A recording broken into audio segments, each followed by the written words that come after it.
Fala galera, Insurecast na área, começando aqui mais um episódio, eu, Rafael Bruno e Rodrigo Arasaki. E hoje recebendo aqui ela que é sócia da casa. É sócia, já manda tudo aqui. Já arranjou convidado pra caramba, já teve aqui como convidada, já teve aqui no seu lugar, Japinha. É isso aí. Sentada aqui ao meu lado. É isso aí. Como Simone Ramos, muito obrigado por estar aqui. E Maurício Bandeira também, muito obrigado por estar aqui. Prazer. Prazer enorme. Sempre um prazer estar aqui com vocês, hein? Boa. Prazer é nosso. E obrigado por toda a ajuda que você dá aí pro projeto. Estou sempre à disposição. Sou apaixonada pelo projeto de vocês. Boa. Muito obrigado. Galera, antes de a gente começar o nosso incrível bate-papo aqui, vamos aos nossos patrocinadores. A Crona, especializada em gerenciamento de risco e logística, foi fundada em 1998 e acumula mais de 2 décadas de experiência no mercado. Com sede em São Paulo e filiais no Ceará, Distrito Federal, Minas Gerais, Maranhão, Pernambuco e Santa Catarina, a Crona atende as principais empresas nacionais e multinacionais do Brasil em todo o Mercosul. Investindo em profissionais altamente especializados em tecnologia de ponta, a Crona opera 24 horas por dia, 7 dias por semana. É reconhecida por seu desempenho, confiança e agilidade. Com 26 anos de atuação, a Crona se orgulha de ter construído o Crona One, software integrador próprio e customizável. Isso permite ao grupo adaptar suas soluções às necessidades específicas de cada cliente. Para quem busca uma experiência segura e saudável, o Grupo Orkona é a experiência que você procura. Valeu! A LogRisk é a empresa internacional do grupo NS Tech e a primeira empresa brasileira de gerenciamento de riscos, gestão logística e prevenção de acidentes a operar no México. Além do México, já atua também na Colômbia, Peru e Equador. Seus grandes diferenciais para o mercado mexicano são a capacidade de interação das diversas tecnologias de rastreamento em sua plataforma e uma estrutura própria de pronta resposta com cobertura nacional focada na recuperação de cargas, acumulando o melhor resultado da região. E quem quiser adquirir esse livro, Japinha, faz o quê? Acesse o nosso site www.insurecast.com.br. Lá você vai conseguir ter o acesso à nossa Inshu Store, onde você pode adquirir, além desse livro do Cremonese, outros da editora Roncarate com quem a gente firmou parceria. Fora isso, também você consegue adquirir a nossa canequinha e nosso caminhão que está em super promoção aí para o ano de 25. Depois deem um feedback também sobre o que vocês acharam do novo site aí com cara nova aí do Insurecast, tá? Inclusive tem um comentário da Simone lá falando sobre isso e de outros colegas aí de mercado. É isso aí. E se você quiser ajudar a gente, pessoal, patrocínio@insurecast.com.br, ou não quer patrocinar, mas quer dar aquela valorizada, tem aí o botãozinho de valeu demais. Além disso, você tem a oportunidade de expor a sua logomarca na nossa carretinha. Faça como a DMG Vistorias, a Inshu Store, a Crona Gerenciamento de Riscos e a W4 Consultoria. Entre em contato com a gente que a gente desenrola isso daí, certo, Japinha? Isso aí. Bora lá? Bora lá. Eu curti. É verdade. Pô, galera, é que eu já conto com vocês, né, meu? Eu já conto que vocês vão lá dando as curtidas. O cara, 10 anos de curso não aprendeu ainda. Não é isso, cara. Galera, vocês já sabem o que tem que fazer, né? Deixa aquele like, compartilha esse vídeo com os amiguinhos, clica no sininho e se inscreva no canal, né? Toda quinta-feira, às 19 horas, episódio novo no ar. Combinado? Boa, é isso aí. Boa. Agora sim, já podemos ir lá? Bora lá. Boa. Pessoal. Não, bora lá. Pessoal, obrigado aqui por estar aqui com a gente. Pra gente sempre é muita honra recebê-los. Se eu puder pedir para vocês iniciarem se apresentando. Bom, assim já se apresentou algumas vezes aqui se eu puder pedir pro Maurício começar se apresentando. Não, claro, vamos lá. Bom, eu sou Maurício Bandeira, hoje eu sou diretor de responsabilidades da Lockton, corretora de seguros, que abrange não só Financial Line, Cyber, mas também as linhas mais tradicionais, de responsabilidade, enfim, operação de carga e descarga, RC geral, enfim. Estou no mercado de seguros há 33 anos já, um tempinho, Passei aí 15 anos como segurador e agora já estou há 18 como corretor de seguros, Já é a terceira corretora multinacional que eu trabalho, Trabalhei em 2 antes e agora a Lockton já há 4 anos, Uhum. Também participo da ANSP, sou coordenador da cátedra de Cyber e Riscos Tecnológicos e também na Comissão de Responsabilidade Civil do Sincor São Paulo, também ajudando, enfim, não só no desenvolvimento do mercado, mas também na questão dos corretores de seguros, Eu acho que o Sincor faz um trabalho bacana, Legal. De também buscar essa questão do conhecimento e passar esse conhecimento para a base dos corretores, ou seja, levantando, né, a linha geral aí, né, do mercado, né, em questões mais técnicas, né, ou seja, preparando bons profissionais. Isso, uma curiosidade, isso sempre existiu, essas comissões dentro do Syncor? Ela é bastante antiga, né? Eu confesso para você que eu trabalho, né? Trabalho, entre aspas, ajudo, né? Trabalho não remunerado, acho que é mais uma ajuda do que efetivamente, né? Mas é aquela ajuda que a gente faz com gosto. Eu, particularmente, gosto muito, né, do seguro, né? Eu acho, enfim, interessante. Primeiro que você, né, a Simone sempre fala, né, que, enfim, ela gosta de dar aula porque ela aprende mais do que, enfim, ensina, né? E você também aprende muito, né, nessas comissões, né? Você tem, enfim, questões relacionadas a dúvidas, né, dos corretores, enfim, um plantão técnico, né, que é feito. Que legal.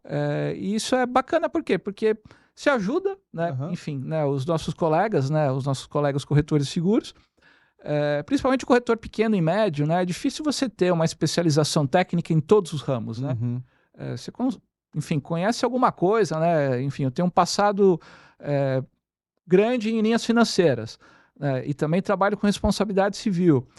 Então você tem uma especialização que acaba sendo natural, muitas vezes, né? Ou seja, de todos esses anos de vivência que você tem no mercado. Mas o corretor de seguros, né, muitas vezes ele tem ali, né, a base dele são os clientes. E ele precisa atender esse cliente. Né? E, enfim, né, você ajudar muitas vezes alguém que não tem um conhecimento tão grande em responsabilidade civil, a atender e prestar um bom serviço, ou seja, fazer uma venda bem feita, para mim, uma satisfação muito grande, né? Fazer esse trabalho para eles, né? Boa. E você? Bom, você já teve aqui, aliás, assista o episódio com a Simone Ramos lá. O que está acontecendo de novo aí na sua vida? Novidades. Quais são as novidades? Bom, você estava falando de livro, e é claro, né? Não posso deixar de falar. Eu fiz um pré-lançamento ano passado, mas vou fazer um lançamento oficial agora no meio do ano, do livro A Bênção da Oportunidade, que fala sobre a minha história de vida, principalmente como eu ingressei no mercado de seguros e todas as oportunidades, né, que apareceram, cada uma delas, como eu tive coragem de abraçá-las, e fala um pouco dessa história de coragem, ousadia, e eu faço questão, porque tem muito a ver com marítimo, com transportes, trazer aqui para vocês também. Boa. Bom, outra novidade, acabei o mestrado. Acabei, gente. Que legal, parabéns. Fui aprovada, né? Passei pela fornalha e deu tudo certo. E a novidade é que eu começo agora, no mês de março, como aluna especial no doutorado da Escola de Engenharia Naval da USP, né? Que é a Poli. E passei pelas entrevistas lá com os professores. Estou super feliz dessa continuidade, né, do projeto, que começou lá com o mestrado, e eu tenho certeza que dará muitos frutos também. Também ingressei na ANSP ano passado, né, na Cátedra de Gerenciamento de Riscos, então estou bastante aí envolvida, tem sido um belo aprendizado, né, com todos os envolvidos. Por enquanto são essas as novidades. Que da hora, pô, parabéns aí, Obrigada, sucesso querido. aí no mestrado, puxa, tenho certeza que você vai tirar de letra aí. Doutorado agora. Doutorado, eu confundi.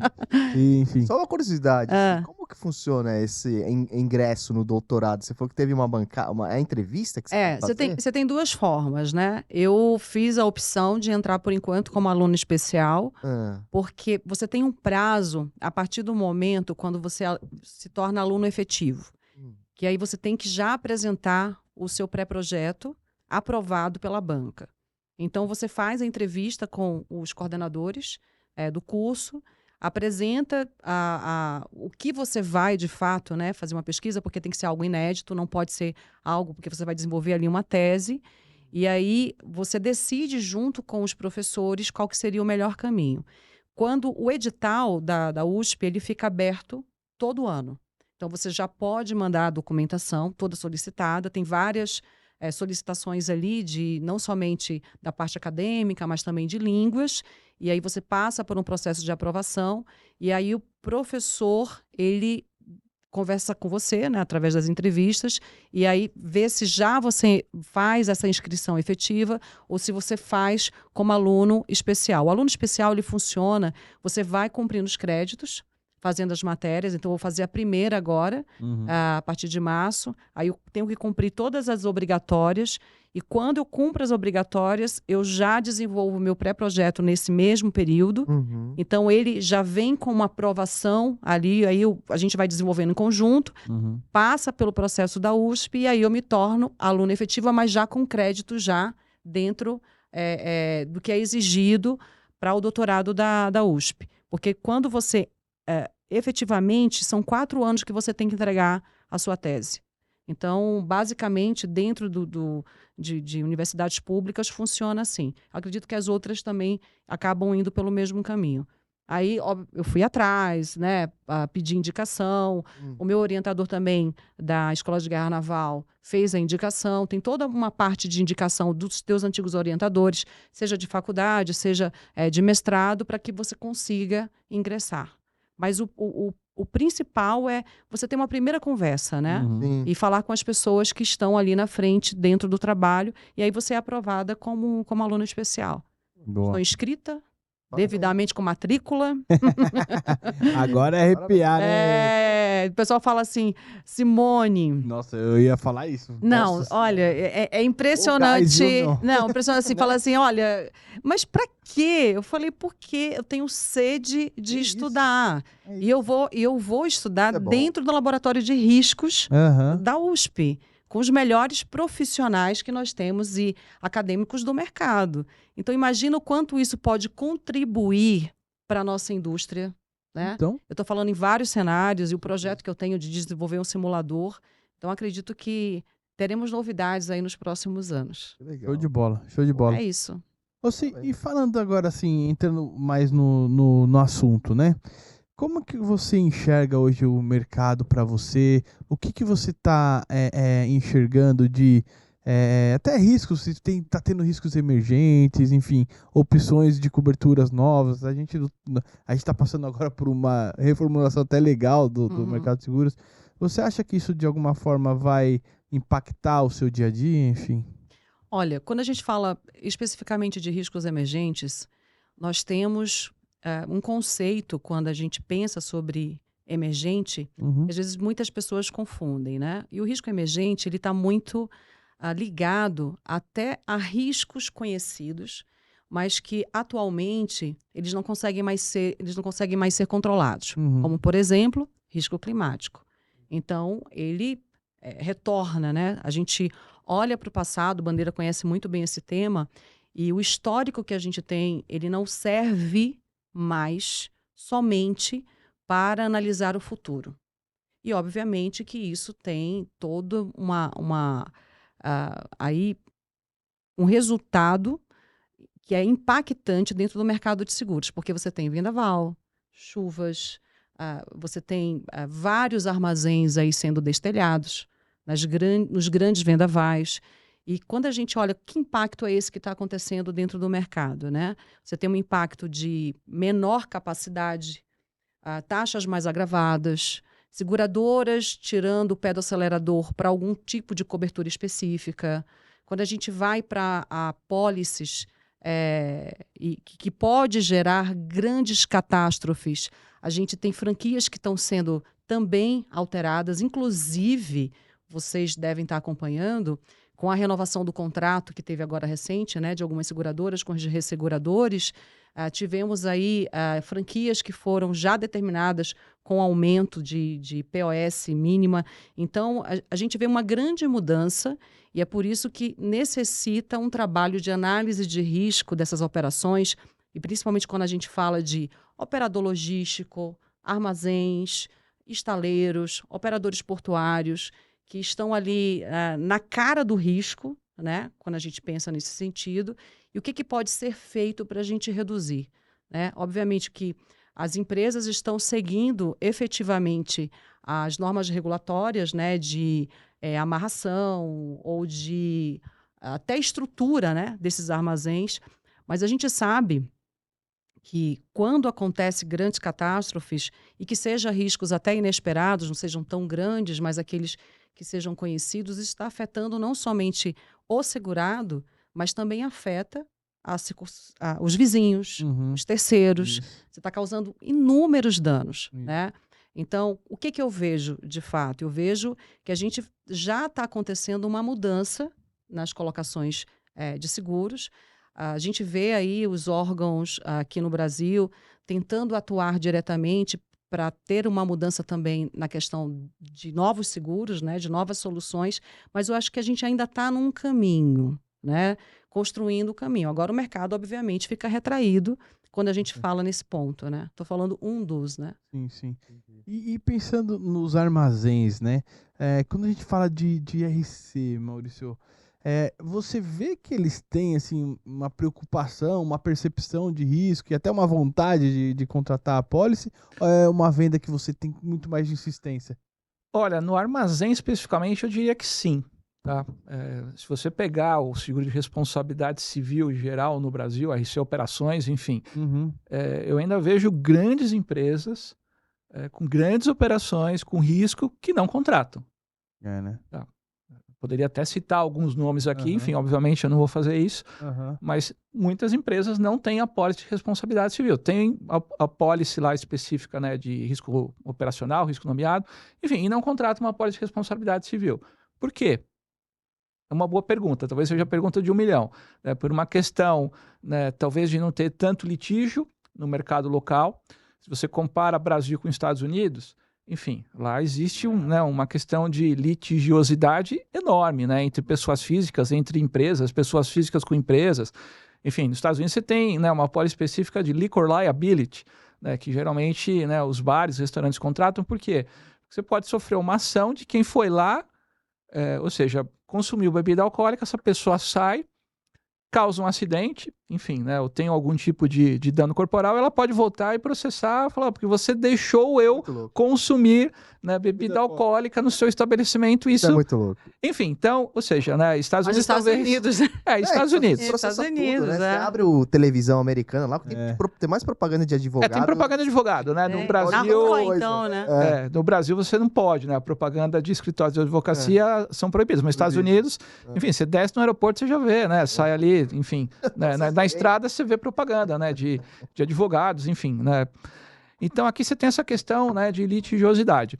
A questão do armazém, acho que ela difere um pouco, por quê? Porque muitas vezes você tem uma questão, né, daquilo que o armazém oferece aos possíveis clientes.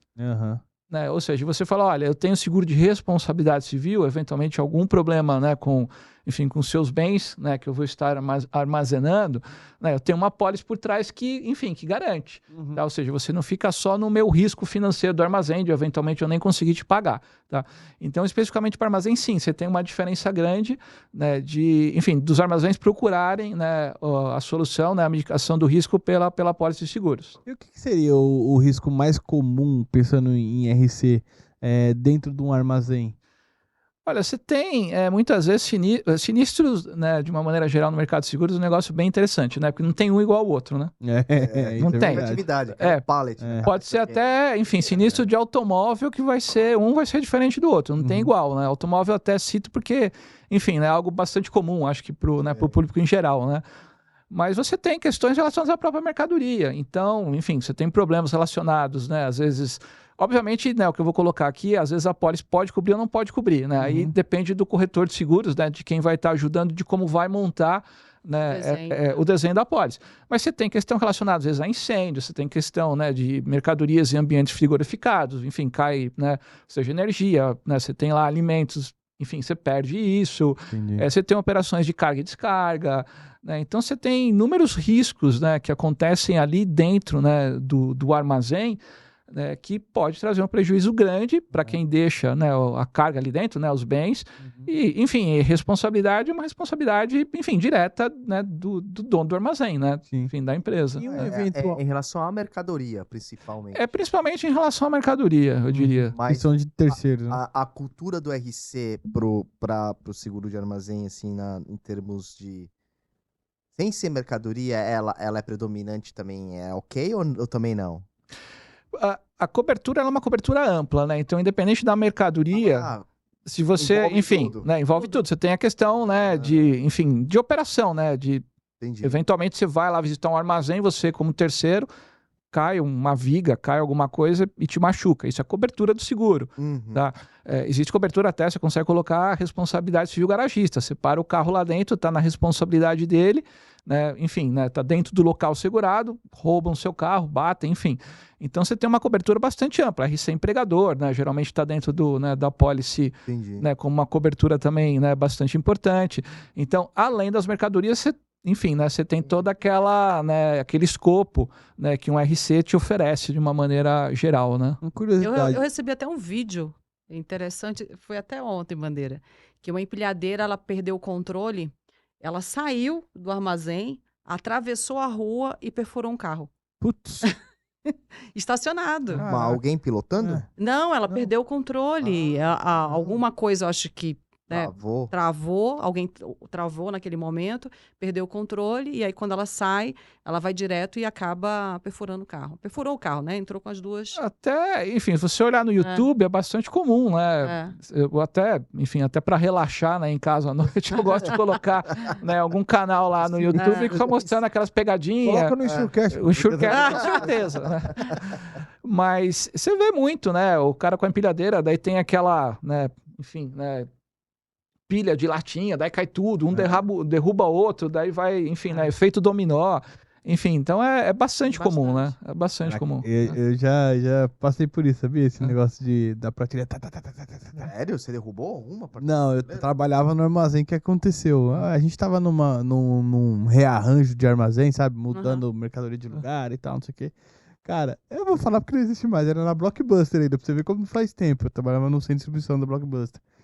E aí, numa dessas movimentações, eu tinha acabado de sair de dentro de um dos corredores pra tirar um pallet daqui, colocar aqui. Daqui a pouco vem tá. Alguém com a empilhadeira fez alguma coisa lá, aí veio o efeito dominó. É bem... Pior que o meu chefe, eu tava do lado dele, que eu tinha acabado de tirar o pallet, né? Ele tinha mandado pra ele, Rafael, eu tô aqui, pô. Mas com diversos casos assim, ainda tem gente que não contrata, é isso? É que você tem duas situações aqui, né? Você tem a pólice de riscos nomeados e riscos operacionais, que você pode incluir aquela mercadoria dentro da pólice patrimonial, né? De riscos patrimoniais. Porém, o ponto é, mesmo que você tenha um seguro robusto, né, com todas as coberturas contratadas, até porque riscos nomeados você vai nomeando cada cobertura, existe sim o dano que é causado a terceiros, seja seus vizinhos, sejam pessoas que estejam circulando, fornecedores. Então você tem uma série de situações que possam gerar ali um sinistro, né? E nós conhecemos bem que o seguro ele entra, né, na cadeia de gerenciamento de risco como um dos pilares, mas acreditando que vai ter manutenção, vai ter todo tipo de normas que serão cumpridas, e aí você vai buscar o seguro a partir do momento que acontece um acidente. Mas poucas vezes há um entendimento, eu diria não tão poucas, né, porque tem muitas empresas que acabam fazendo, mas a gente percebe que ainda tem um grupo grande de empresas que não conseguem compreender o tamanho do prejuízo que pode acontecer a terceiros em sinistros grandes. E acontecem, são reais. E não é só a questão da empilhadeira que perfurou o veículo, como é que você falou que foi? Virou o efeito dominó. Agora imaginem, um grande incêndio, né, Bandeira? Quem são os meus vizinhos? Um exemplo. É um depósito de, vamos lá, de... Químico, sei lá. Químico. Outro exemplo, eletrônico. Imagina o valor envolvido. Então, você pegou a origem aqui. Isso você olha assim na hora que você vai vender o seguro lá? Claro, olha, analisa tudo. Analisa. Volta o condomínio. Analisa. Quanto você tem aqui? Não, na verdade, nós não temos a abertura, né? Claro. Mas a gente sabe quem são as empresas e o quanto aquilo tem de perspectiva de valores. Uma estimativa ali, Até o Google Maps hoje, né? Te dá, uma ferramenta de subscrição, né? Tanto das seguradoras quanto pra gente também, como corretor, para entender, né?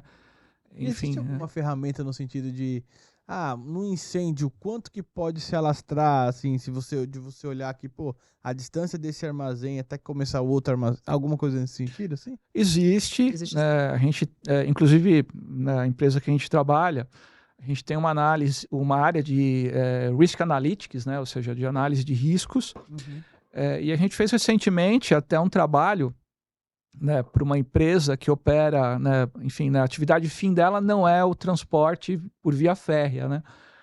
Mas o órgão regulador, né, a ANTF, ela solicitou, né, ela tem uma questão de entender as coberturas de seguro que as empresas que operam as linhas têm, né, e solicita um estudo falando que aquele limite da apólice é suficiente para, ou seja, enfim, para casos, né, que eventualmente possam envolver, né, terceiros de uma maneira geral. Uhum.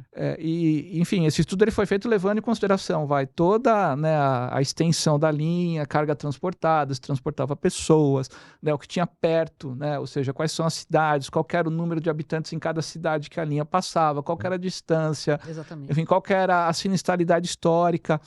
Então, hoje, esse pessoal, né, da área de atuarial, de análise de dados, né, eles têm feito, né, um trabalho muito interessante para o mercado de seguros de uma maneira geral, que é a quantificação de risco.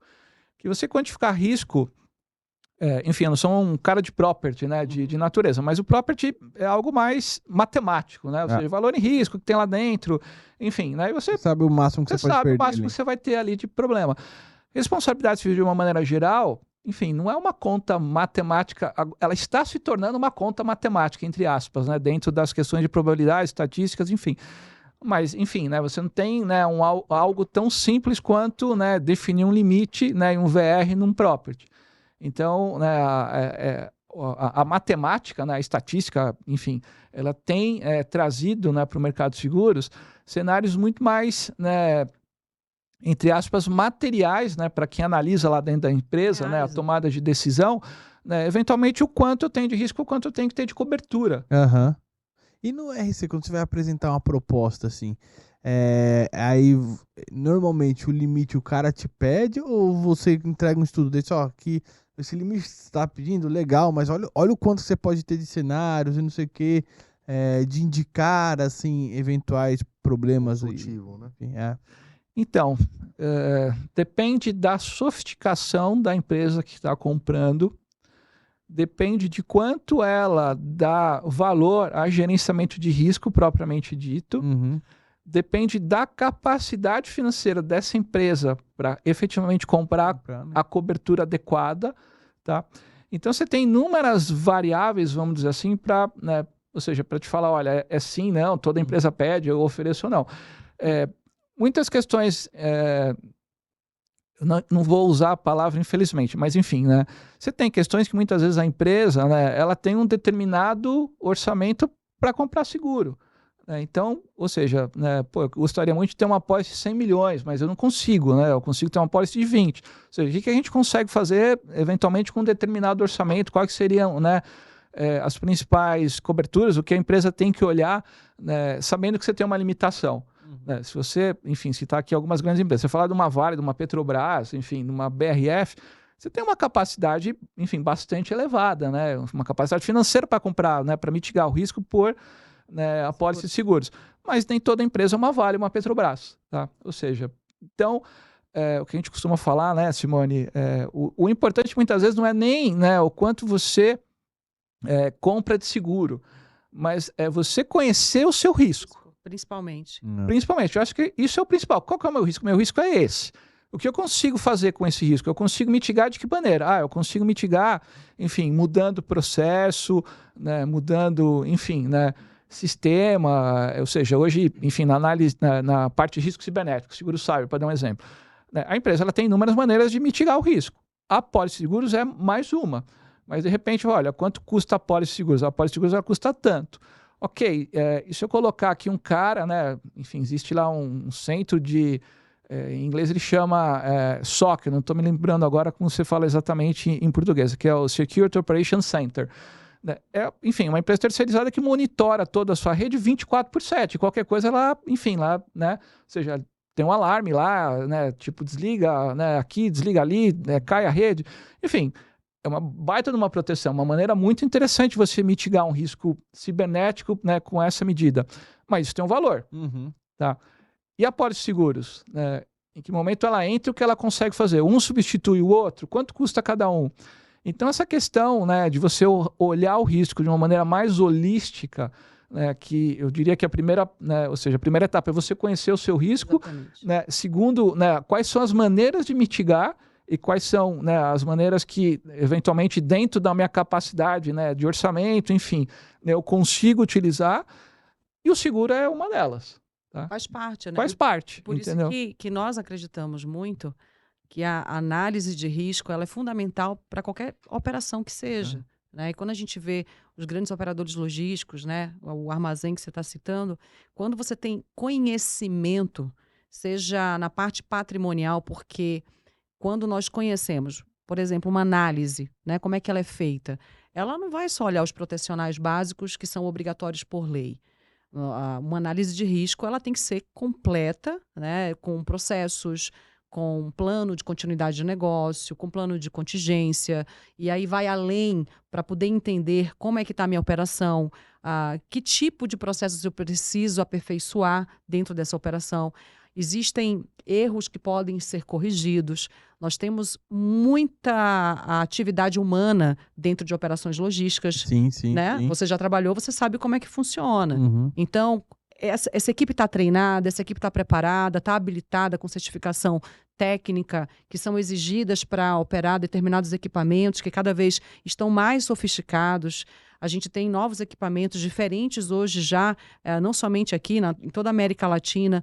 E tudo isso eu consigo identificar através, obviamente, de metodologias que são utilizadas para poder entender qual é a probabilidade de determinados cenários acontecerem.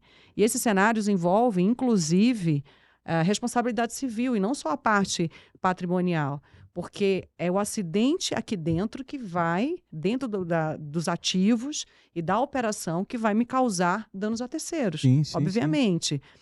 E qual é o impacto financeiro que eu vou ter nessa operação?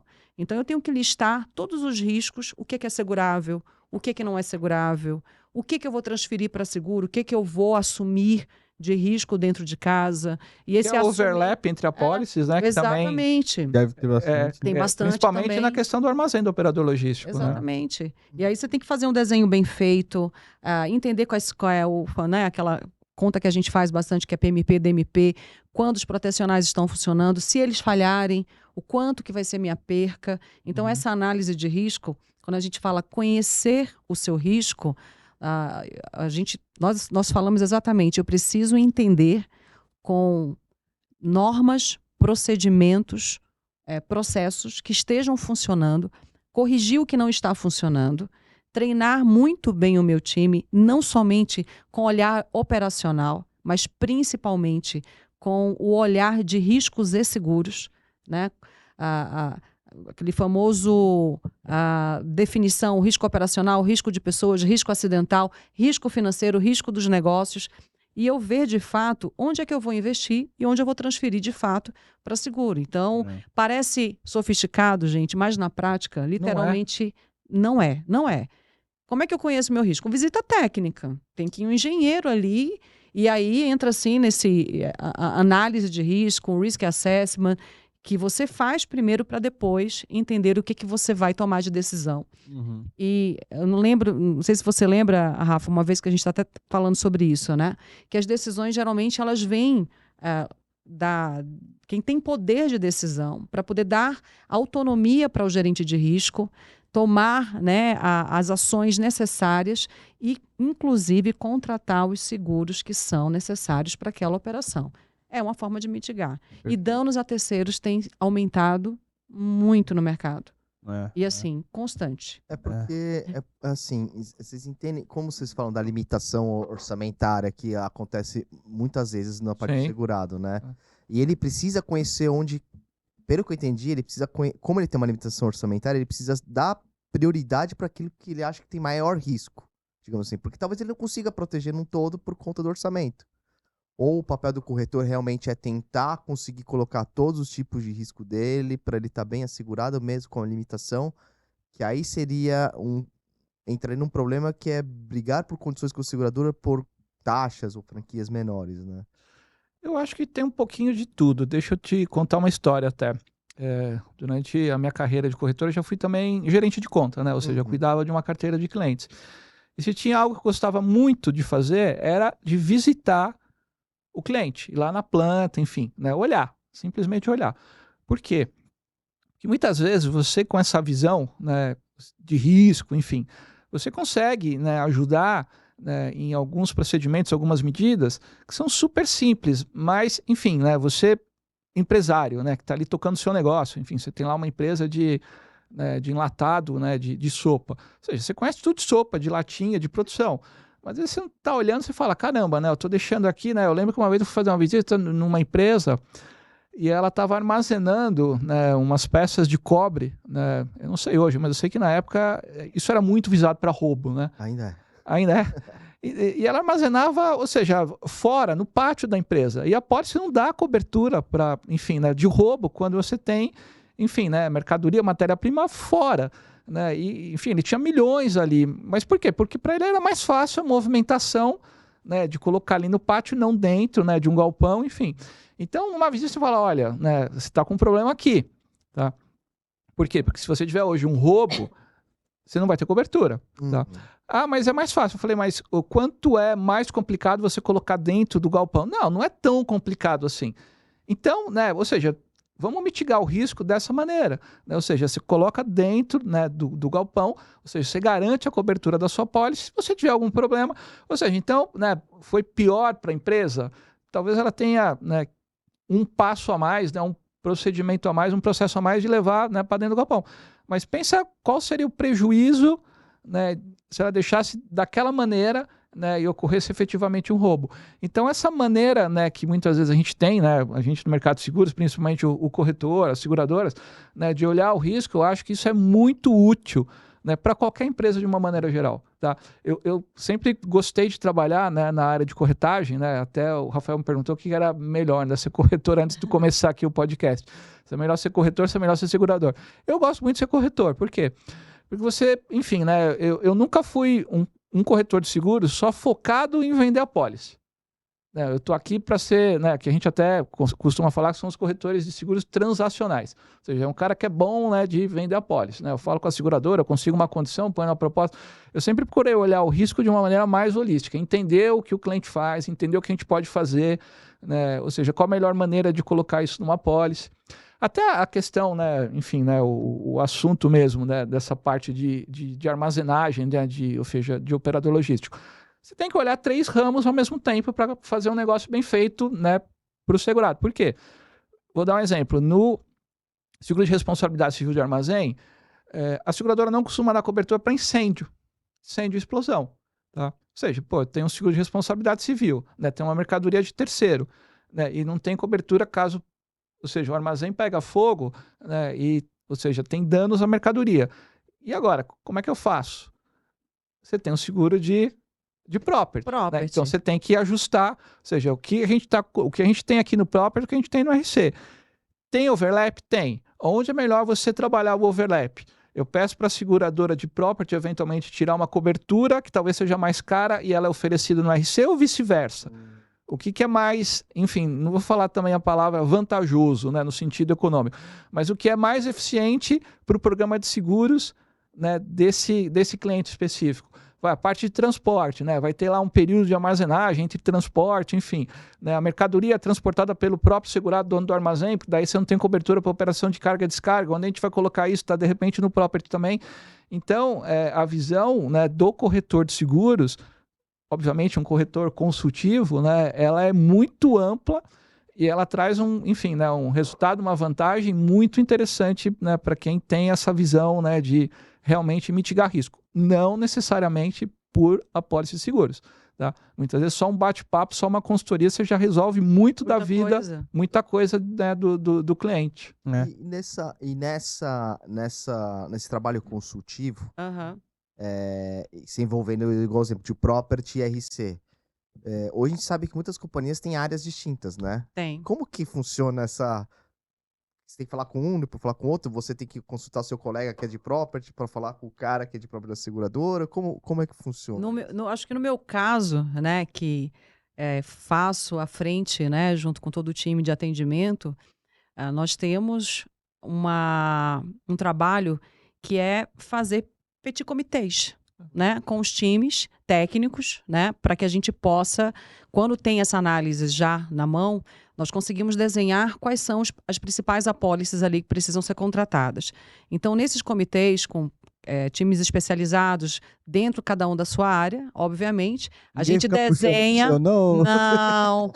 Não, é interessante porque a nossa decisão, e sem colocar flores aqui, mas falando muito sério assim, nesse sentido, a gente quer o melhor para aquela empresa, no sentido do que onde ele consegue reduzir custo, no caso de seguros, né? Onde é que ele vai conseguir? Fazendo alguns investimentos. E tendo a cobertura. Exato, a cobertura adequada. Obviamente, qual é o melhor cenário para ele? Então, uma apólice de RC com esse tipo de coberturas, uma apólice de property, um risco nomeado, desenhado da forma exatamente que ele vai conseguir mitigar o risco. E tem situações, ou recompra até de exclusões que ele tem no programa de seguro dele atual, uma apólice de ambiental, cyber. Então, tudo vai depender muito daquela análise inicial, né? Às vezes, como o Bandeira falou, um bate-papo, a gente já vai ter um overview e, obviamente, os técnicos, né, os engenheiros, vão colocar isso com metodologias e normas para que a gente possa... Aquilo que a gente já adiantou de tanto visitar, porque eu, pessoalmente, até hoje vou nas plantas, né? Vocês veem minhas fotos, né? Vou. Primeiro tá com capacete em algum lugar. O último ficou bonito, hein? No LinkedIn. Ficou, né? Fotógrafo junto, né? Lindo, nada. E foi... Que operação fantástica aquela que eu visitei, né? Eu nunca tinha embarcado em um navio tão grande de containers. Legal. Foi a primeira vez. Legal. Eu já embarquei em vários navios, mas vi a operação de perto. E aí, quando você vê uma operação de perto, eficiente, com o operacional funcionando, que começa ali no descarregamento do navio ou no carregamento do navio, que vai, no caso, né, seja de grão, seja granel líquido, mas que todos os processos estão funcionando, a possibilidade, né, de acontecer um sinistro é muito menor. Mas acidentes acontecem. E como é que você vai mitigar? Com apólices bem desenhadas. E aí, obviamente, e repetindo, sendo pedagógica, porque eu sou pedagoga, né? Um ponto importante. Análise, gente, precisa ser feito. Não tem para onde correr. Análise tem que ser feito. A gente não faz análise também da nossa estrutura, né? Pessoal, né? Então, quando é empresa, eu preciso analisar tudo. E onde isso interfere em riscos e seguros. E aí não tem milagre, né? É mão na massa. Você tem que ir lá. Por isso que eu gosto de ir lá. Eu olho, eu entendo como é que funciona de fato essa operação, se tem algum gap ali de melhoria, e a gente sempre tem possibilidade para melhorar, não tem? Né? Com essas operações todas novas que a gente tem por aqui. Né? E o risco muda também. Muda, ele é dinâmico. Muda. Ele é dinâmico. Né? Eu tive há uns anos atrás, há muito tempo atrás, em um local que eles não tinham galpão de vinilona. Nunca tiveram. E aí, um funcionário decidiu ir lá e contratou. E não avisou. Normal, né? Meu Deus. E não avisou. Faz uns 5 anos isso. Não deu sinistro. Mas quando você vai na operação, né? E aí você, né, toma um susto na hora, porque você sabe que tudo precisa estar acordado com a seguradora. Qual é o risco? Depende de onde você instala aquele vinilona. Perto de quê? Se ele tem energia, se ele não tem. As seguradoras, elas excluem, né? No caso, se colocar um vinilona com energia, você não pode ter um vinilona com energia, a não ser que seja devidamente acordado. Tem um tipo de energia específico, de lâmpada. Tem uma série de características. Então, por isso que essa análise ela é primordial, anualmente, ser feita, revisada, estudada, entendida, para que a gente não tenha problema. Até pegando o exemplo do trem, né? Às vezes é numa região inabitada que daqui a pouco tem uma invasão ali, tem um monte de gente morando próximo a... E tem. Acontece o tempo todo. E pode ser um risco que você tem que agora mudar, né? E como é que você muda? Colocando... Porque ali você tem risco de pessoas, literalmente é isso. Isso. Imagina o trilho bem aqui. Pois é. Vem alguém... É difícil, né? Entendeu? Mas assim, essas empresas, na maioria das vezes, elas não têm um risk manager, né? Isso facilitaria, né? Sempre. Facilita muito. Porque Facilita normalmente muitíssimo. as empresas não têm uma pessoa que conhece, Tem, né? muitas têm. Tem. Risk managers que são extremamente bem preparados equipes grandes, inclusive, na Bandeira. Empresas grandes, né? Tem esse tipo de estrutura, né? Sim. Se você pegar algumas empresas que são nossas clientes hoje, tem uma equipe de seguros que tem um risco menor, já tem 5, 8, 10, 12 pessoas no time de seguros da empresa, né? Mas enfim, né? Mas assim, por exemplo, um cliente médio, com quem é o cara que é responsável por fazer essas alterações ou... Um operador logístico ali. que você vai falar, cara, precisa colocar isso, precisa colocar aquilo. Quem que é o decisor? É o dono. E se é fácil e não é? Às vezes é o dono, exato. Às vezes... Geralmente alguém do financeiro, tem pessoas de tesouraria. financeiro. Financeiro é pior, né? Porque é bolso, né? Tem empresas que são jurídico, que cuidam, que é interessante, porque Às conhece. vezes o diretor de operação, que eu acho que dependendo do caso é até uma Faz sentido. boa... É um bom ponto focal ali dentro da empresa, é um cara que conhece ali, enfim, na operação, ele acaba conhecendo também os riscos. Mas eu diria que prevalece o financeiro, né? Prevalece o financeiro. Mas o que eu tenho sentido nos últimos anos é uma mudança muito grande, uma cultura de riscos no Brasil. Eu não sei se vocês estão percebendo isso. Pro lado bom? Pro lado bom. Lado bom. Empresas preocupadas com seus riscos, querendo, buscando consultorias para que possa apresentar melhorias nos processos, né? Olhando seguros de forma diferenciada. Até estratégica para o negócio, porque quando a gente fala de operador logístico, e ele apresenta que ele tem uma policy muito bem desenhada, ele tem uma operação ali bem estruturada. Então, o que eu noto, né? Uma mudança bem significativa aí nesses últimos anos de empresas que não tinham esse olhar. Eu acho que os grandes sinistros ajudaram também as empresas começarem a olhar melhor o seguro de forma estratégica. Muitas empresas querendo também vender o seu risco para o mercado, eu quero participar de roadshow, né? Eu quero apresentar o quanto que eu já investi dentro das nossas operações. Obviamente, não é só buscando ali melhoria financeira, mas principalmente maiores limites, melhores clausulados. Então, isso já vem acontecendo, inclusive, com os clientes médios, que é muito bacana, que inclusive pessoalmente, né, como profissional, eu falo sempre para o mercado, estudem, entendam o que vocês têm dentro de casa, né? Mesmo que seja essa pessoa do financeiro, e a gente já ver um outro entendimento quando o assunto é seguros. Isso é muito bacana. Eu acho que, assim, gerar essa percepção é importante. Eu não sei se essa percepção está vindo assim, desses desastres que andam acontecendo, né, de um tempo para cá e tal, ou se é, de repente, alguém que já passou por algum problema numa empresa, mudou de empresa e aí, sabe assim, a pessoa teve já alguma experiência pessoal. Isso também, tá? Isso também, tá, Rafa? Então, as pessoas vão mudando, né, de cadeira e falam, olha, eu trabalhei em tal lugar, tive problema, como, por exemplo, rateio, né, em apólice, cláusulas de rateio, quando o valor em risco declarado não era o valor real. E aí tem uma cláusula específica falando sobre isso, né, que se você não informa, você acaba sendo penalizado na hora de uma indenização.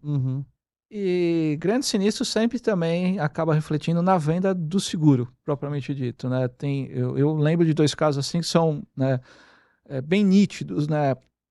Ou seja, acontece aqui o sinistro e depois você vê num espaço de tempo aí de 1, 2 anos o aumento, né, da venda mesmo, né? Aconteceu com o D&O, né, o seguro de responsabilidade civil de administradores, né? Na crise de 2007, 2008, né, tiveram 2 grandes empresas, vou até falar, enfim, o nome que são casos conhecidos, né, é público, não tem problema. Foi Sadia e Aracruz, né, que foram situações, né, que a empresa teve um problema, houveram responsabilidades, né, imputadas diretamente nos administradores. O mercado ele dobrou de tamanho, né, de um ano para o outro.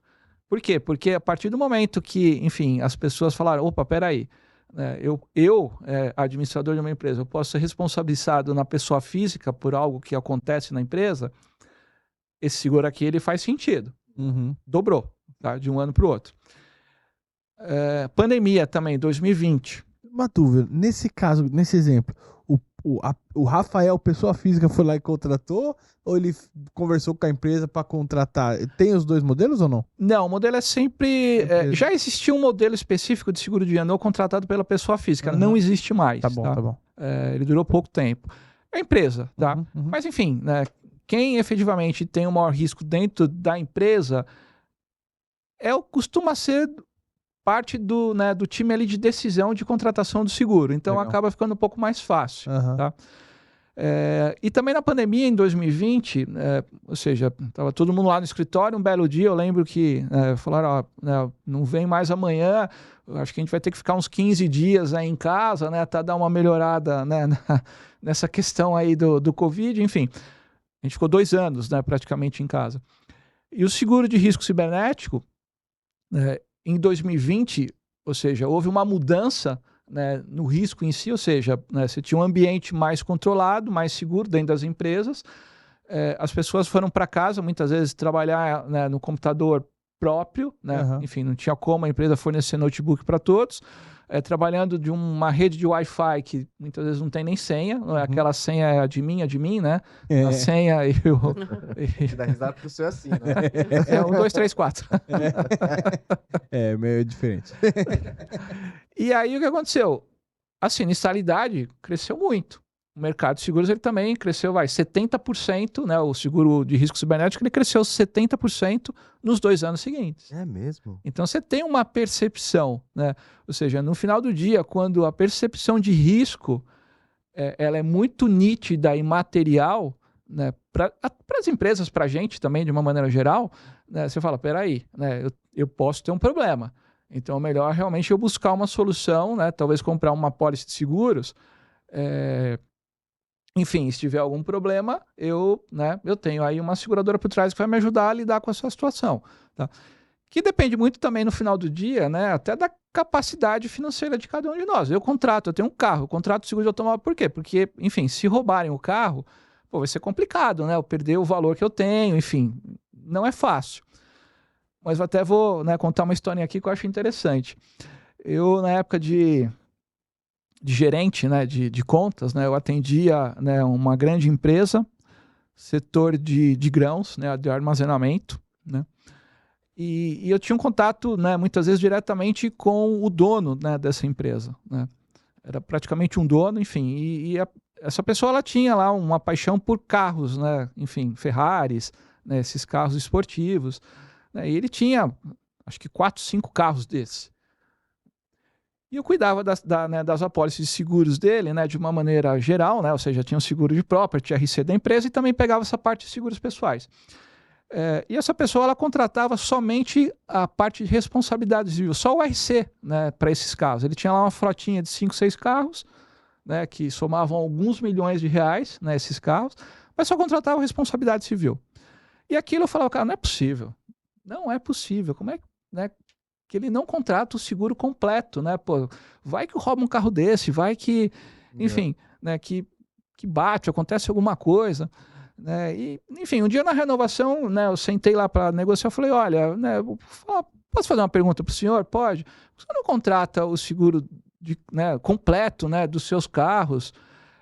Enfim, né, vai que o senhor tem algum problema, né, o senhor está contratando só responsabilidade civil, enfim.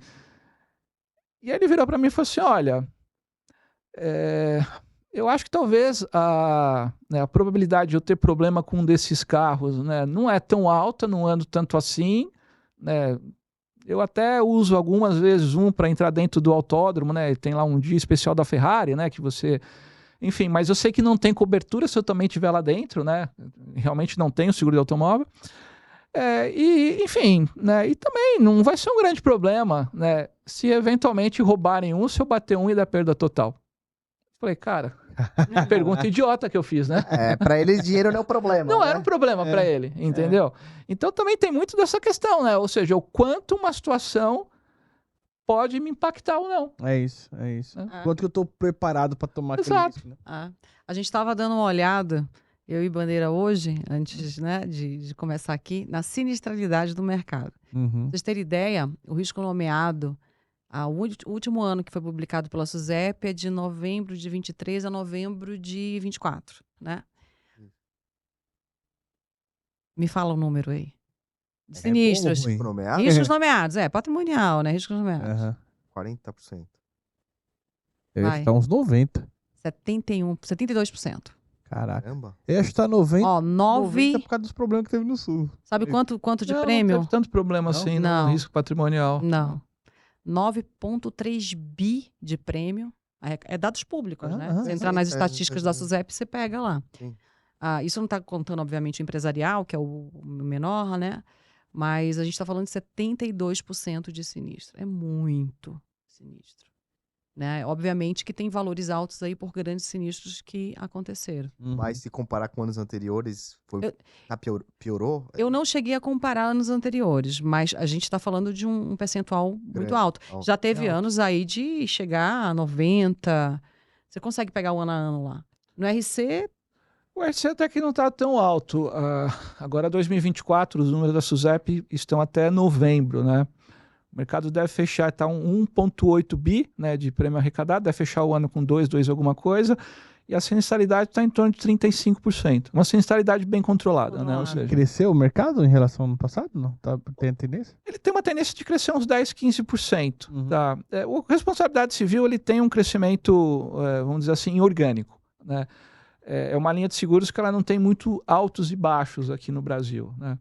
Se você pegar, né, principalmente em sinistralidade, a sinistralidade, né, a gente teve, enfim, casos bem pontuais, né, teve a questão lá das barragens, teve aquela vez lá no Porto, né, que explodiu né, o tanque de armazenamento de combustível, né, mas mesmo assim, né, não acaba afetando tanto. Teve um de açúcar também uma vez, não teve no Porto? Teve, mas aí a gente tem até, essa diferença é importante até falar para vocês, né, porque o seguro operador portuário, ele é um seguro obrigatório para todo operador portuário, e o seguro de responsabilidade civil geral, ele é risco excluído em áreas portuárias, porque você tem o seguro obrigatório de operador portuário com a principal cobertura de responsabilidade civil. Então tem essa diferença. Quando a gente vai medir o sinistro do operador portuário dentro de áreas portuárias, então, é outra sinistralidade. Não pode contratar nem, tipo, em excesso, sabe? Não, o RC não. Assim. O RC não excluído operações de portos. Né? Existem algumas possibilidades de excluir, recomprar essa exclusão dentro da apólice de RC geral, mas só para áreas comuns. Então, carregamento e descarregamento esquece. No caso de mercadorias também não estaria amparado. Porto seco, assim, fora da área. Se ele estiver dentro da apólice do operador portuário, porque é possível, né? Aí não. A gente tem aí a possibilidade, quando você tem o terminal portuário, que é operador portuário em linha d'água, como principal operação, e aquele porto seco ser origem e destino marítimo. Aí é possível incluir esse local que está fora de área portuária. Mas se ele é um porto seco, se ele é um armazém, mesmo que ele tenha, né, essa operação e tenha outras operações dentro desse armazém, aí vai ter que contratar o RC. O RC. Exatamente. Entendi. Então, quando a gente faz a análise dessa sinistralidade, tem que fazer exatamente por produto para poder saber onde é que está o risco. Como também tem, nesse número que eu passei para vocês aí, o operador portuário, muitos operadores portuários transferem a seção de danos físicos a bem móveis e imóveis para uma apólice de riscos nomeados. A apólice de operador portuário ela é de all risks, né? Todos os riscos, e na apólice de riscos nomeados ele vai nomear a cobertura que ele quer. Então, quando você faz essa análise, né? Eu quero ver o operador portuário. Então, tem apólices que tem só RC, tem apólices que tem RC property, né? Que é danos físicos a bem móveis e imóveis, e ainda tem a parte de perda de receita. No caso de uma apólice de riscos nomeados, você vai ter lucro cessante, que você pode até equiparar as coberturas, mas tem algumas exclusões a mais, obviamente, dentro da apólice de riscos nomeados. Entendi. Entendeu? Bem, assim. Bem exclusivo, né? Por isso que vocês estavam falando, né? O Rodrigo estava falando sobre, poxa, mas né, que solução que a gente tem de fato, né? Você ter especialistas que conheçam não somente de seguro, mas conheçam de operação mesmo. Conheçam na prática, porque como é que você vai conseguir desenhar aí o teu gerenciamento de risco, a parte de seguro, se você não tem alguém com conhecimento profundo da operação? Da operação. Porque você olhar seguro, copiar cola, não resolve. Então, isso é uma coisa que eu converso muito com o Rodrigo, que a gente já conversou com gente de vários ramos, assim. E é impressionante como alguns ramos, você vê que a pessoa vem aqui, ela estudou bastante. Eu ia perguntar isso Não o agora. seguro, né? Eu sempre uso o exemplo Conversa isso. do seguro de animais que a gente teve aqui. Você vê que era uma veterinária que sabe muito de animal e tal, não sei o quê. Aí você vai pro próprio, geralmente, um engenheiro que conhece e por aí vai, né? O quanto que isso é importante, assim, o quanto que isso traz credibilidade na discussão com o cliente, assim, ajuda a conquistar a confiança do cliente, entende? Eu acredito... Quer falar primeiro, Bandeira? Fale. Bom, você tem a mesma linguagem, né? Ou seja, você está falando com alguém, né, que sabe, né, ou seja, né, da sua indústria, ou enfim, da sua área, né? Então acho que talvez um movimento natural, né, do mercado de seguros, né, principalmente das corretoras, né? Você trazer especialistas, da indústria, do setor, né, para, ou seja, ser o head específico, né, daquela área, né? Ou seja, hoje, enfim, né, você tem, né, vamos pegar aqui um seguro bem específico, talvez o seguro de risco cibernético. Você tem pessoas, né, principalmente nas seguradoras, que vieram da área de TI. Tá? Ou seja, o cara hoje é um subscritor, mas ele conhece a fundo ali como é que funciona, né? O que enfim, as empresas fazem, né, nas medidas de mitigação, se aquilo que a empresa declara ali, né, nas informações, nos questionários, se é um risco maior, um risco menor dela ser atacada. Enfim, então você tem, né? Hoje é muito comum também no garantia, né, Simone? Você ter advogados, né? Acho que hoje, talvez, 90% dos profissionais que trabalham de garantia são advogados. Ou estão com curso no direito. No caso de operador portuário, eu tenho hoje no meu time um advogado de direito marítimo. Porque precisa conhecer a legislação. Ou se não é advogado, precisa mergulhar nessa matéria e entender como é que funciona a legislação para esse setor. Quais são, se a gente for falar ISPS Code, né? Quem conhece? Você tem que estudar, não tem outra forma. E aí, respondendo a tua pergunta, qual é a diferença que isso traz? Né? Não importa a empresa ou a função que você tenha dentro de uma empresa. Quando você conhece, você fala de forma... não é somente convencer alguém, mas você fala com propriedade. Você fala com autoridade naquele tema. Você se torna referência quando você estuda, conhece a operação, você conhece a matéria e você trabalha com isso. E tem um outro ponto que eu acredito que vocês também possam concordar comigo. O olhar é diferente. A pessoa fala com paixão. Ela fala do que ela entende de fato. Você fala, e você não somente fala, comprova, explica, tem solução, demonstra caminhos diferentes e traz ali, de fato, ali na mesa, como é que funciona e quais são os principais benefícios que aquela empresa vai ganhar com aquilo que você está vendendo. Então tem que conhecer. E conhecimento vem como? Prática, academia. Isso tem que querer estudar. Dá trabalho estudar. Né? Isso, às vezes eu fico um pouco frustrado assim, em algumas situações que você vê que a galera perdeu um pouco esse desejo, né? De aprender, tá muito no automático, tá muito no robotizado, tá muito na discussão comercial e às vezes a discussão técnica tá perdendo um pouco o valor, né? Mas tem uma turma, eu diria que exclusiva, que ainda quer. Né? E você vê que são diferenciados, né? Não, aí você vê totalmente. Uma coisa que eu também discuto muito com ele é assim, a gente tem a geração que trabalha em seguro já tá há 20, 30 anos, tal, que já estão em posições. Quem estão substituindo essas pessoas? Ainda foram treinadas pelas pessoas que estão ali mais para cima. Só que as que estão entrando agora já tem um perfil um pouco mais diferente. Né? Um pouco mais uma geração digital, uma geração que precisa estar tudo na ponta, a policy já tá aqui e tal. E a gente fica sempre debatendo da qualidade técnica, né? Se isso não tá se perdendo ao longo do tempo, né? Mas isso, enfim, talvez aconteça já, né, desde que eu entrei no mercado, né? Eu vou te dar um exemplo, Rodrigo. Na época que eu comecei com seguros, você ainda tinha tarifa, né? A tarifa do Y, ainda não tinha produto multirrisco. Sim. Então, enfim, né, eu lembro de fazer lá croquis, de fazer, né, seguro de incêndio, né, MMP, MMU, né, cláusula 222, dano elétrico, 224, vendaval, 216, não me fala a memória, perda de prêmio. Então, às vezes, para você fazer o seguro de uma pequena empresa, né, dava um trabalho, né? Você tinha que entender, você tinha que ver lá a inspeção, croquis, né? Tinha o LOC, né? Localização, ocupação, construção, né? Rubrica. Você ia lá, buscava né? na tarifa, pegava a taxa, enfim. Isso, né? Eu acho que em 2, 3 anos, né? Já dentro do mercado, foi sendo substituído pelo multirrisco. Ou seja, para pequenas e médias empresas, ou seja, acabou. Você tinha um produto, você olhar qual que é a atividade, tal, né? Enfim, faz a inspeção de risco, ok, inspeção tá ok. Tem aqui a taxa do incêndio, do vendaval, do dano elétrico, enfim, não tem mais aquela questão de perda de prêmio, enfim, facilitou muito. Então, um seguro de uma pequena empresa, uma média empresa, que eu, às vezes, demorava, sei lá, 2 horas, né, para conseguir fazer uma cotação, né, e entregar para um corretor de seguros numa pós-incêndio tradicional, isso caiu para 10 minutos. Sim. Ou seja, você ia olhar, enfim, né, a ocupação acabou, tá? Então, ou seja, foi uma tendência, né, e olha que o mercado de seguros, eu acho que a evolução dele é muito mais lenta do que o mercado financeiro, né? Se a gente olhar em relação, né, aos bancos aqui no Brasil, não tem nem comparação. E realmente você tem razão, você tem hoje essa questão digital, né?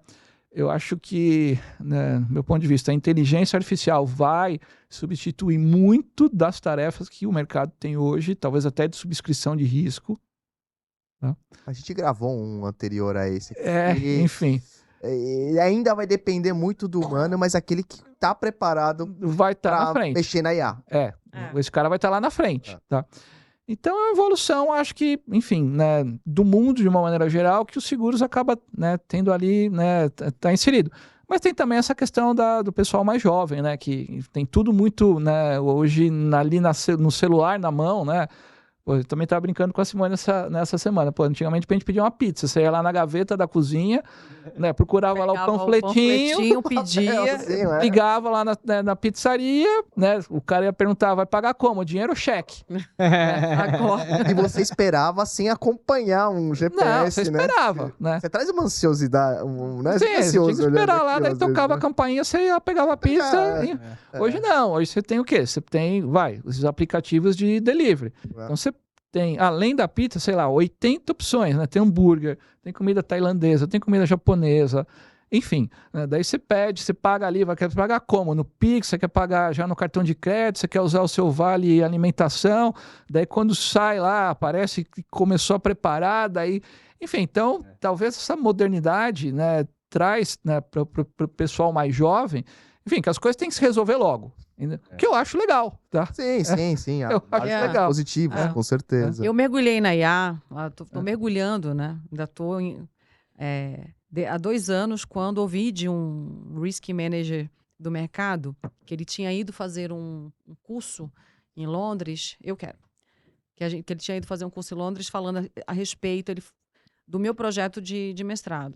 Ele falou, Simone, mergulha em inteligência artificial. E aí fui mergulhar. É fantástico. Porque a ideia de criar o simulador de riscos, é claro que com várias características, né? Fiz pesquisa em alguns terminais, sentei para ouvir pessoas, e a principal preocupação das empresas hoje é entender o risco que ela não conhece, que ela não sabe que existe. E a tecnologia vai e já está ajudando com isso. E como é que você vai utilizar, né? Isso? Como é que você consegue obter informação de todo o mercado? Na velocidade que a gente está de informação, de conhecimento, com inteligência artificial. E a gente sabe disso. Isso vai ajudar muito.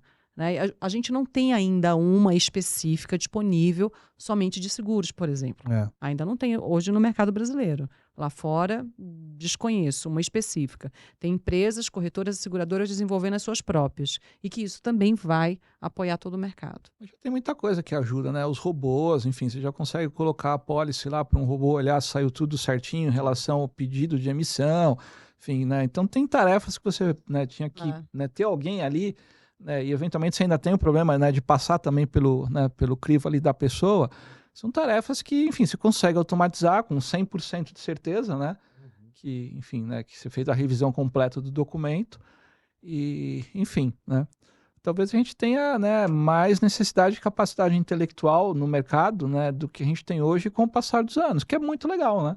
A gente focar naquilo que realmente é importante e deixar essas, né, tarefas aí, enfim, né, mais braçais, né, para um computador fazer uma inteligência artificial, né? fazer. Exato, e você gasta energia no que realmente importa, né? Exatamente. E é mais legal também, né? Pessoal, muito obrigado. Acho que foi, caraca, que bacana o bate-papo, assim. Muito Aprendi bom. muito hoje. Obrigado mesmo. Um prazer. Prazer sempre estar aqui com vocês, né? Além de espirituosos, são queridíssimos, né? Acho que o mercado todo tem acompanhado aí o Insurecast e vocês têm nos dado a honra, né, de ter tanto conhecimento bom, de qualidade. E eu que agradeço aqui, né, por estar aqui com vocês mais uma vez, tá? Valeu. Isso aí. Obrigado, a honra é nossa. A gente agradece porque quem faz o programa são os convidados. É isso. Né? Todo o intelecto vem de vocês, né? Uhum. E a gente é só um facilitador, mas eu agradeço e espero que as pessoas acabem assistindo, porque tem muito a agregar. Então, para isso, não deixe de deixar o like, compartilhar esse vídeo com seus amigos e se inscrever no canal. E manda nos grupos de WhatsApp aí de todo mundo aí. Todo mundo, é isso aí. Boa. E pessoal, sempre lembrando, Insurecast é um projeto pessoal meu e do Rodrigo. Nada que falamos aqui tem a ver com as empresas que a gente trabalha ou que já trabalhamos. É isso aí. Obrigado e abraço, gente. Obrigado. Obrigada. Abraço. Obrigada.